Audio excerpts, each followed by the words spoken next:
Hey guys, नमस्कार। आप सभी का स्वागत है आपके अपने चैनल एग्जाम अड्डा फास्ट स्टडी पर। आज माननीय शिक्षा मंत्री जी ने विधानसभा में जवाब दिया है आरक्षण मुद्दे को लेकर और 22,000 सीटों को लेकर। तो मित्रों, विधानसभा में क्या कहा माननीय शिक्षा मंत्री जी, आपको सुनना अति आवश्यक है। इसलिए आपसे रिक्वेस्ट है, वीडियो आप लोग अंत तक जरूर वॉच कीजिएगा। आपसे विनम्र निवेदन है कि इस वीडियो को आप लोग इतना शेयर कीजिए जिससे जो वर्तमान सरकार की स्थिति है, मनोदशा है, वो कम से कम जग जाहिर हो जाए। सभी को पता चलना चाहिए कि किस हिसाब से जो वर्तमान की सरकार है काम कर रही है। जब संवैधानिक संस्था की जो बातें हैं जब सरकार नहीं मान रही है, तो आप और हम जो युवाओं की बातें हैं सरकार कैसे मानेगी। इसके बारे में आप सभी को इस वीडियो के माध्यम से जानकारी दी जाएगी। उससे पहले अभी तक आप लोगों ने अपना चैनल एग्जाम अड्डा फास्ट स्टडी सब्सक्राइब नहीं किया तो फटाफट आप लोग सब्सक्राइब कर लीजिए, आइकन बेल प्रेस कर लीजिए। तो दोस्तों, जैसा आप सभी जानते हैं कि 22,000 सीटों को लेकर जो अनवरत धरना प्रदर्शन है लगभग 170 दिनों से अधिक होता हुआ चला आ रहा है, लेकिन इस पर समाधान कुछ अभी तक निकला नहीं है।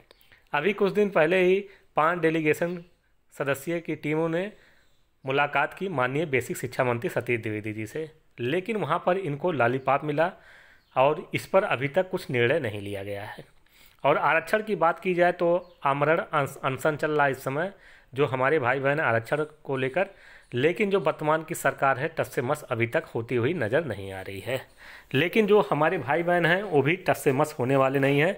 इनको याद दिला देंगे कि कुछ आंदोलन होता है। जैसे जो हमारे किसान भाइयों ने लगभग देखा जाए 1 साल से अधिक लगातार अनवरत धरना प्रदर्शन दिया, उसके बाद अंततः सरकार को घुटने के बल माफ़ी मांगने पड़े और साथ में तीनों जो कृषि कानून बिल थे उनको वापस लेना पड़ा।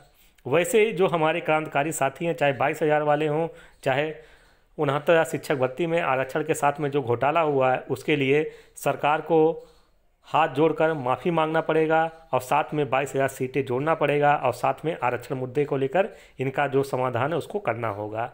नहीं करेंगे तो जो हाल आपके सब एड़ी चोटी लगाने के बाद बंगाल में नहीं देखने को मिला, जो चाह रही थी कि वर्तमान की सत्ताधारी जो पार्टी है बीजेपी, सॉरी दोस्तों, मैं किसी पार्टी का नाम नहीं लेना चाहूँगा, लेकिन जो वर्तमान की सत्ताधारी पार्टी है उत्तर प्रदेश में, वो कितना एड़ी चोटी लगाई पश्चिम बंगाल में, लेकिन टस से मस नहीं हुआ।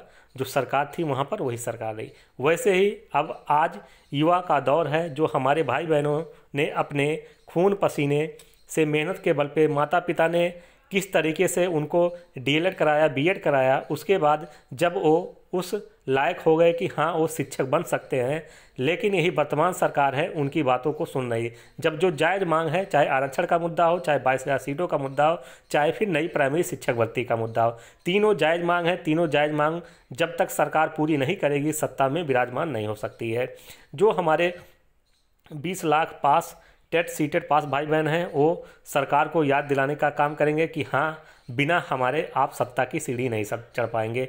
चाहे हमारे 22,000 वाले सीट वाले भाई बहन हो, चाहे हमारे आरक्षण वाले भाई बहन। जिस हिसाब से आरक्षण के साथ में छेड़छाड़ हुआ है, उसको मित्रों आप लोग जितनी भर्त्सना कीजिए वो कम है। चाहे अभी जल्दी ही एएनएम की भर्ती निकली है, उसमें 27% आरक्षण मिलना चाहिए सीटों के हिसाब से, मित्रों वहाँ पर आरक्षण भी नहीं दिया है। 27% के हिसाब से सीटें आपको नहीं मिलेगी। आप लोग कैलकुलेशन कर लीजिए तो किस हिसाब से आप लोगों का आरक्षण, आप लोगों का जो थाली है छीना जा रहा है। आप लोगों को सचेत होना है और आपको अपने समाज के साथ में, अपने गाँव, अपने शहर में आपको जागृत करना है। मतलब युवाओं को आप लोग जागृत कीजिए, उनको समझाइए कैसे क्या हो रहा है। नहीं तो वो दिन दूर नहीं जिस हिसाब से आप कल्पना भी नहीं किए वो स्थिति आपके विकट होगी। तो आइए देख लीजिए कि माननीय शिक्षा मंत्री जी ने विधानसभा में क्या क्या कहा है। आप लोग अच्छे तरीके से समझिए और इस वीडियो को धुआंधार आप लोग शेयर कीजिए जितने भी आप लोगों के एजुकेशन ग्रुप हैं।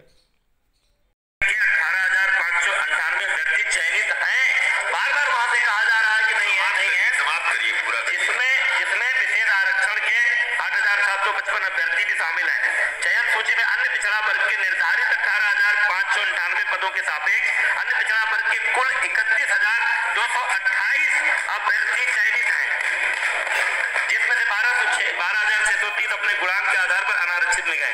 इसी तरह अनुसूचित जाति के निर्धारित 14,459 पदों के सापेक्ष 17,260 अनुसूचित जाति के अभ्यर्थी चयनित हैं, जिसमें अपने गुणांक के आधार पर 1,637 अनारक्षित श्रेणी में चयनित हैं। अनुसूचित जनजाति अभ्यर्थी के उपलब्ध न होने के कारण रिक्त 1,133 पदों पर भी हमने अनुसूचित जाति के अभ्यर्थियों से उन पदों को भरने की कार्यवाही पूरी की है। माननीय सभापति, कहीं भी किसी संवैधानिक व्यवस्था का कार्य स्थगन अस्वीकार, सरकार को आवश्यक कार्रवाई के लिए भेजें। मात्र इतना बता दें कि जो राष्ट्रीय पिछड़ा आयोग की रिपोर्ट आई है, या तो राष्ट्रीय पिछड़ा आयोग संवैधानिक संस्था गलत है और या तो उस रिपोर्ट का लागू करा दे। बस इतना मैं चाहता हूँ, मैं कुछ नहीं बोलना चाहता। रिपोर्ट का जो राष्ट्रीय पिछड़ा वर्ग आयोग ने जो इस आरक्षण महाघोटाले में रिपोर्ट दी है, क्या उसका अनुपालन करेंगे? इतना मैं जानना चाहता हूँ। या तो राष्ट्रीय पिछड़ा आयोग की रिपोर्ट गलत है, इतना मैं पूछ सकता हूँ। माननीय सभापति जी, राष्ट्रीय पिछड़ा वर्ग आयोग एक संवैधानिक संस्था है, उनकी कोई भी रिपोर्ट सरकार के पास आएगी तो हम उसको दिखवा लेंगे। मेरे पास रिपोर्ट नहीं है, हो गया। मैं इतना माननीय सभापति महोदय आएगी तो दिखवा नहीं इतना कहते नहीं आई है। माननीय सभापति महोदय, राष्ट्रीय पिछड़ा आयोग की रिपोर्ट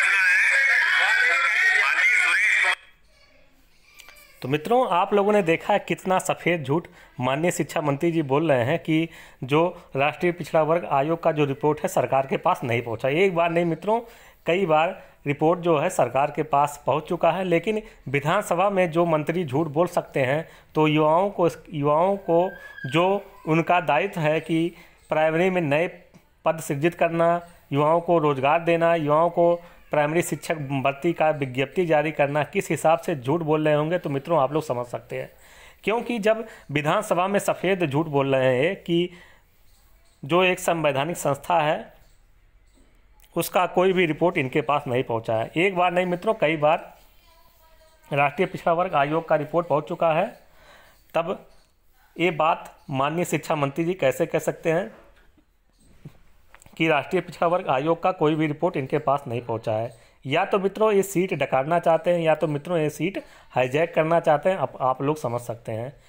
अब ओबीसी वाले भाई बहन, एससी वाले भाई बहन, आप लोग ढपली बजाइए, आप लोग ताली बजाइए, आप लोग थाली बजाइए, क्योंकि आप लोगों को ताली और थाली बजाने के लिए सत्ता में विराजमान रखा गया है। आप लोग क्या कीजिए, जो वर्तमान की सत्ताधारी पार्टी है आप लोग उसको वोट दीजिए और आप लोग ज़िंदगी भर ताली और थाली बजाइए। क्योंकि जब एक संवैधानिक संस्था जो है आपके उनकी बातों को प्रमुखता के साथ नहीं सुना जा रहा है राष्ट्रीय पिछड़ा वर्ग आयोग का, तो मित्रों सीधे सीधे नकार रहे हैं शिक्षा मंत्री जी कि ऐसा नहीं हुआ, ये विपक्ष का काम है। विपक्ष बरगला रहे हैं, जो हमारे साथी लगभग 170 दिनों से अनवरत धरना प्रदर्शन दे रहे हैं, कह रहे हैं विपक्ष पार्टी के बच्चे हैं। मित्रों अब तो उत्तर प्रदेश में अगर हम लोग धरना प्रदर्शन भी देते हैं तो यहाँ पर जो शिक्षा मंत्री जी कह देते हैं कि विपक्षी हैं।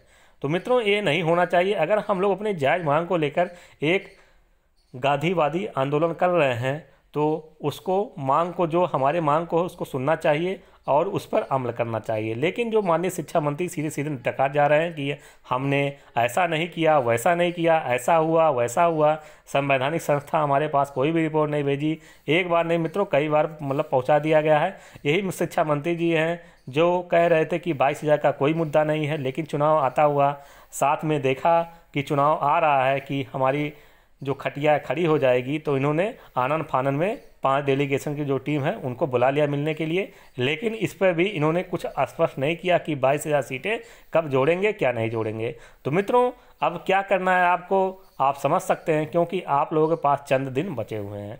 उसके बाद संभवतः 8 जनवरी से आचार संहिता उत्तर प्रदेश में लग जाएगी। चाहे नई प्राइमरी शिक्षक भर्ती की मांग करने वाले हमारे जोरदार भाई बहन हैं, उनको चाहिए कि अब एक बार, 2 बार, 3 बार करके आप लोग लखनऊ में कूच कीजिए और आप लोग का जो जायज़ मांग है नई प्राइमरी शिक्षक भर्ती का, चाहे 22,000 सीटों को जोड़ने के लिए, चाहे आरक्षण मुद्दे को लेकर, तीनों मुद्दों का समाधान होना चाहिए। नहीं तो फिर वही होगा जो होना नहीं चाहिए, वोट का चोट होगा, वोट का चोट होगा। क्योंकि युवा शक्ति ही, छात्र शक्ति ही राष्ट्र का निर्माण करते हैं। जो युवाओं की बातों को नहीं सुनेगा, जो छात्रों की बातों को नहीं सुनेगा, वो सत्ता में रहने के लिए काबिल नहीं है।